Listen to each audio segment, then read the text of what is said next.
নমস্কার বন্ধুরা, কেমন আছেন সবাই? তো আজকে বানাচ্ছি মাটন কষা। এটা পরোটা বা নানের সাথে খেতে খুবই ভালো লাগে। আর আমি এখানে একটা ফোড়ন দিয়েছি, যার জন্য মাংসটা খুবই অসাধারণ হয়েছে। আর আমি এখানে মাংসগুলোকে ছোট ছোট টুকরো করে করেছিলাম। তো প্রথমে আমি কড়াইতে সামান্য তেল দিয়েছি। তেল দেওয়ার পরে 3টে আলুর ছোট ছোট টুকরো করে কেটে ভাজছি।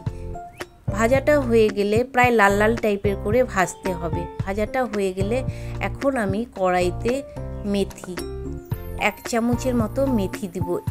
এই মেথিটা দেওয়ার জন্যই এই সম্পূর্ণ মাংসটা খুবই অসাধারণ হয়েছিল খেতে। এরপরে 1 চামচ জিরে, গরম মশলা আর 2টো শুকনো লঙ্কা দিয়ে এবার পেঁয়াজগুলো দিয়ে দিব। পেঁয়াজটাকে বেশ লাল লাল করে ভাজতে হবে। পেঁয়াজটা ভাজা হয়ে গেলে এরপরে আমি এখানে 1 চামচ রসুন বাটা, 1 চামচ আদা বাটা আর 4টা কাঁচা লঙ্কা দিয়েছি। এরপরে লবণ হলুদ মাখা মাংসগুলোকে আমি কড়াইতে দিয়েছি।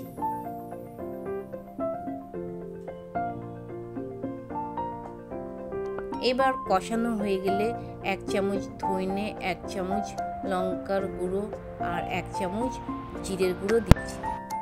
এরপরে আমি এখানে 3টে টমেটো দিয়েছি।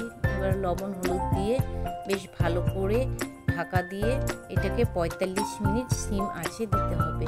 45 মিনিট আমার এখানে হয়ে গেছে। এরপরে আমি আবার 3টে কাঁচা লঙ্কা দিয়ে এরপরে গরম মশলা দিয়ে আমি এটাকে সিম আঁচে 5 মিনিটের মতো কষাবো। এখানে মাংস হয়ে গেছে। এটা আশা করি আপনাদের ভালোই লাগবে।